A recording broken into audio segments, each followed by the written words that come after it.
제4. 인도품 23. 어느 날 밤에 조실문을 지키던 개가 무슨 인기척에 심히 짖는지라. 한 제자 일어나서 개를 꾸짖거늘 대종사 말씀하시기를, 개의 책임은 짖는 데에 있거늘 그대는 어찌하여 그 책임 이행하는 것을 막는가. 이 세상에는 모든 사람과 모든 물건이 다 각각 책임이 있으며 사람 하나에도 눈, 귀, 코, 혀, 몸, 마음이 각각 다 맡은 책임이 있나니 상하와 귀천을 막론하고 다 그 책임만 이행한다면 이 세상은 질서가 서고 진보가 될 것이니라. 그런즉 그대들은 각자의 책임 이행도 잘 하려니와 또한 남의 책임 이행을 방해하지도 말라. 그런데 이 모든 책임 가운데에는 모든 책임을 지배하는 중추의 책임이 또한 있나니 사람은 그 마음이 중추의 책임이 되고 사회 국가는 모든 지도자가 그 중추의 책임이 되어 모든 기관을 운영하고 조종하게 되나니라. 그러므로 중추의 책임을 가진 사람으로서 조금이라도 그 책임에 등한하다면 거기에 따른 모든 책임 분야가 다 같이 누그러져서 그 기관은 자연 질서를 잃게 되나니 그대들은 각자의 처지를 살펴보아서 어떠한 책임이든지 그 이행에 정성을 다할 것이며 모든 책임의 중추가 되는 마음의 운용에 주의하여 자신의 운명과 대중의 전도에 지장이 없도록 하라. 24. 대종사 여러 제자들에게 말씀하시기를, 무릇 세상은 강과 약 두 가지로 구성이 되었나니 강자와 약자가 서로 마음을 화합하여 각각 그 도를 다하면 이 세상은 영원한 평화를 이루려니와 만일 그렇지 못하면 강자와 약자가 다 같이 재화를 입을 것이요 세상의 평화는 영원히 얻지 못하리니 옛 성현의 말씀에 윗사람이 아랫사람 보기를 적자같이 하면 아랫사람이 윗사람 보기를 부모와 같이 하고 윗사람이 아랫사람 보기를 초계같이 하면 아랫사람이 윗사람 보기를 원수같이 한다는 말이 다 이를 이름이니라. 25. 대종사 말씀하시기를, 모든 사람이 다 남에게 존대받는 사람이 되기를 원하건만은 행하는 데 있어서는 홀대받을 일을 더 하나니 어찌 바라는 바를 이루리요. 저 사람의 존대를 받는 방법은 곧 내가 먼저 저 사람을 존대하며 위해주는 것이니 내가 그를 존대하고 위해주면 그도 나를 존대하고 위해주나니라.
26.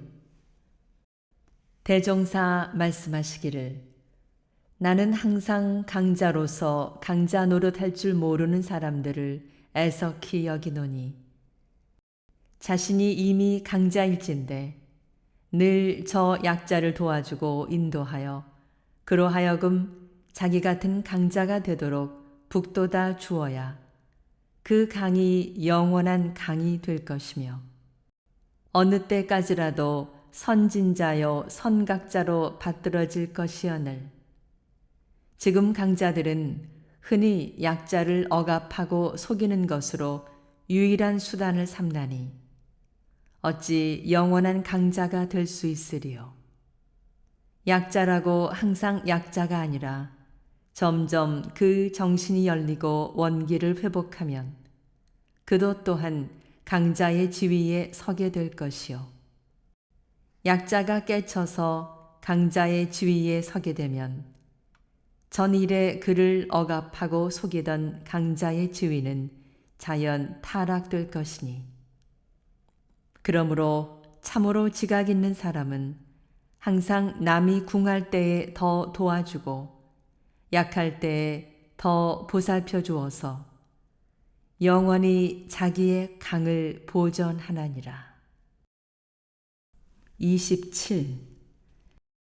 대종사 산업부에 가시니 목장의 돼지가 퍽 야위었는지라 그 연유를 물으심에 이동안이 사뢰기를 금년 장마에 약간의 상한 보리를 사료로 주는 동안에는 살이 날마다 불어오르더니 얼마 전부터 다시 결을 주기 시작하였sap더니 그동안 습관들인 구미를 졸지에 고치지 못하여 잘 먹지 아니하고 저 모양으로 점점 야위어 가나이다.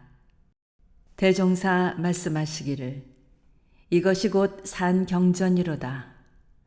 잘 살던 사람이 졸지에 가난해져서 받는 고통이나 권세 잡았던 사람이 졸지에 위를 잃고 받는 고통이 이와 다를 것이 없으리라.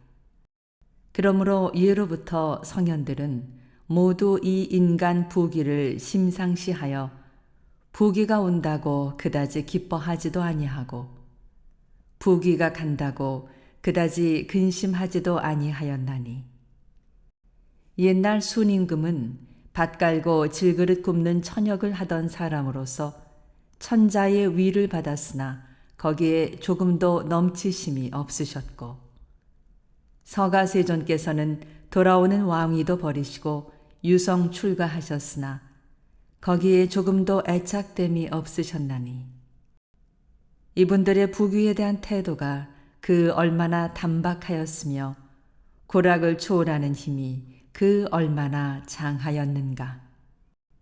그런즉 그대들도 도의 뜻하고 성현을 배우려거든 우선 편하고 우선 즐겁고 우선 권세 잡는 데 눈이 어둡지 말고 도리어 그것을 사양하며 설사 부득이 그러한 경우에 처할지라도 거기에 집착하지도 말고 타락하지도 말라. 그러면 참으로 영원한 안락, 영원한 명예, 영원한 권위를 누리게 되리라. 28. 대종사 안빈낙도의 뜻을 설명하시기를 무릇 가난이라 하는 것은 무엇이나 부족한 것을 이름이니 얼굴이 부족하면 얼굴 가난이요 학식이 부족하면 학식 가난이요 재산이 부족하면 재산 가난인 바 안분을 하라 함은 곧 어떠한 방면으로든지 나의 분수에 편안하라는 말이니 이미 받는 가난에 안심하지 못하고 이를 억지로 면하려 하면 마음만 더욱 초조하여 오히려 괴로움이 더하게 되므로 이미 면할 수 없는 가난이면 다 태연히 감수하는 한편 미래의 회복을 준비하는 것으로 낙을 삼으라는 것이니라. 그런데 공부인이 분수에 편안하면 낙도가 되는 것은 지금 받고 있는 모든 가난과 고통이 장래의 복락으로 변하여질 것을 아는 까닭이며 한 걸음 나아가서 마음작용이 항상 진리에 어긋나지 아니하고 수양의 힘이 능히 고락을 초월하는 진경이 드는 것을 스스로 즐기는 연고라. 예로부터 성자 철인이 모두 이러한 이치에 통하며 이러한 심경을 실지에 활용하셨으므로 가난하신 가운데 다시 없는 낙도 생활을 하신 것이니라.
(29) 대종사 말씀하시기를 세상 만사가 다 뜻대로 만족하기를 구하는 사람은 모래 위에 집을 짓고 천만년의 영화를 누리려는 사람같이 어리석나니 지혜 있는 사람은 세상을 살아가는데 10분의 6만 뜻에 맞으면 그에 만족하고 감사를 느끼며 또한 10분이 다 뜻에 맞을지라도 그 만족한 일을 혼자 차지하지 아니하고 세상과 같이 나누어 즐기므로 그로 인하여 재앙을 당하지 않을 뿐더러 복이 항상 무궁하나니라. 30.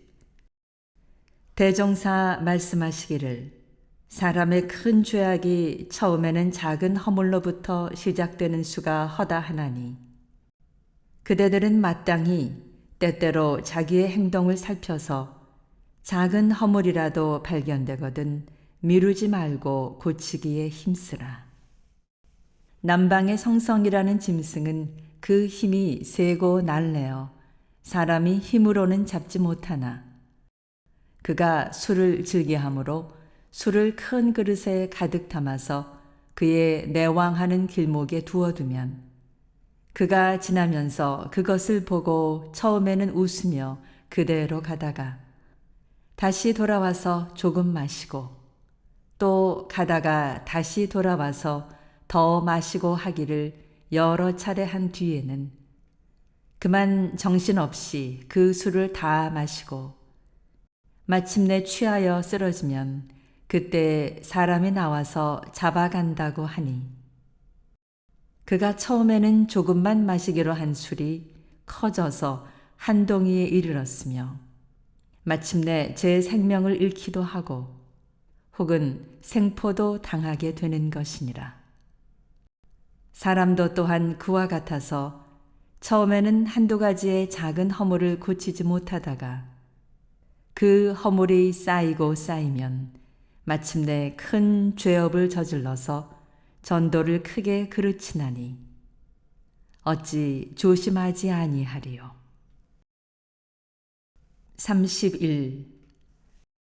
대종사 젊은 남녀 가운데 혹 공부의 바른 길을 잡지 못하여 헤매는 사람을 걱정하시며 말씀하시기를 그대들 가운데 처음에는 잘하다가 나중에는 잘못하는 사람도 있고 처음에는 잘못하다가 나중에는 잘하는 사람도 있으므로 내가 미리 짐작하여 각각 적당하게 지도하나 나이가 30이 넘으면 그 사람의 일생 인품이 대개 틀 잡히는 때라. 만일 그때까지 철이 들지 못하는 사람은 실상 나도 근심이 되지만은 자신들도 큰 걱정이 될 일이니라. 32.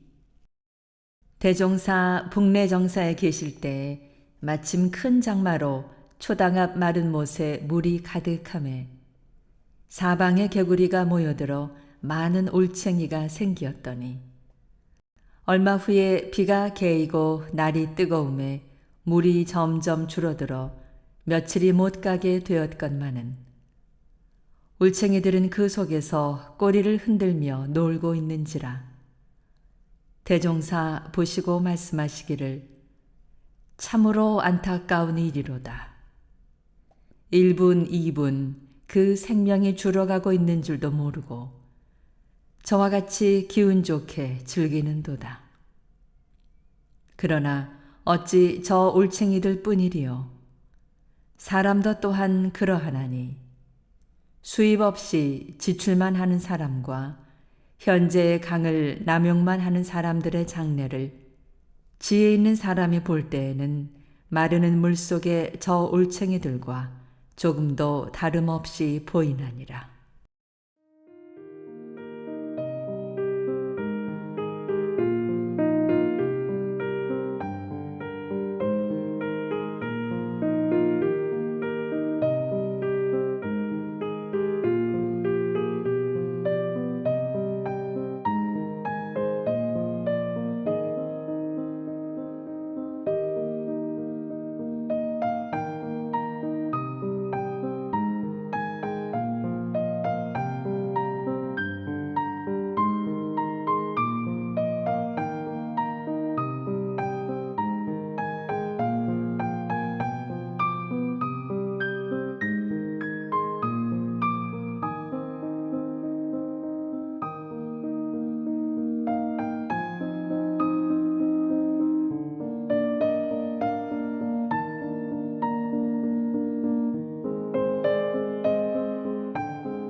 (33) 대종사 대중에게 말씀하시기를 오늘은 그대들에게 마음 지키고 몸 두호하는 데에 가장 필요한 방법을 말하여 주리니 잘 들어서 모든 경계에 항상 공부하는 표를 삼을지어다. 표란 곧 경외심을 놓지 말라 함이니 어느 때 어디서 어떠한 사람을 대하거나 어떠한 물건을 대하거나 오직 공경하고 두려워하는 마음을 가지고 대하라 함이니라. 사람이 공경하고 두려워하는 마음을 놓고 보면 아무리 친절하고 사이 없는 부자, 형제, 부부 사이에도 반드시 불평과 원망이 생기는 것이며 대수롭지 않은 경계와 하찮은 물건에게도 흔히 구속과 피해를 당하나니 그것은 처지가 무관하고 경계가 가볍다 하여 마음 가운데 공경과 두려움을 놓아버리고 함부로 행하는 연고라. 가령 어떤 사람이 어느 가게에서 성냥 한 갑을 훔치다가 주인에게 발각되었다면 그 주인이 하찮은 성냥 한 갑이라 하여 그 사람을 그저 돌려보내겠는가? 극히 후한 사람이라야 꾸짖음에 그칠 것이요. 그렇지 아니하면 모욕을 가할 수도 있을 것이니 이것은 곧 그 성냥 한 갑이 들어서 그 사람을 꾸짖고 모욕한 것이며 다시 생각하면 성냥을 취하려는 욕심이 들어서 제가 저를 무시하고 욕보인 것이요. 그 욕심은 성냥 한 갑에 대한 경외심을 놓은 데서 난 것이니 사람이 만일 경외심을 놓고 보면 그 감각 없고 하찮은 성냥 한 갑도 그만한 권위를 나타내거든. 하물며 그 이상의 물질이며 더구나 만능의 힘을 가진 사람이리요. 그러므로 우리는 항상 공경하고 두려워하자 함이니 우리가 무엇이나 공경하고 두려워하는 마음을 가지고 의로서 살아간다면 위로 창창한 하늘을 우러러보나 아래로 광막한 대지를 굽어보나. 온 우주에 건설되어 있는 모든 물건은 다 나의 이용물이요. 이 세상에 시행되는 모든 법은 다 나의 보호기관이지만은 만일 공경과 두려움을 놓아버리고 함부로 통한다면 우주 안의 모든 물건은 도리어 나를 상해하려는 도구요. 이 세상 모든 법은 도리어 나를 구속하려는 포승이니 어찌 두렵지 아니하리요. 그러므로 그대들에게 이르노니 물결거센 이 세간에 나타난 그대들로서 마음을 잘 지키고 몸을 잘 두호하려거든 마땅히 이 표를 마음에 깊이 새겨두고 매사를 그대로 진행하라.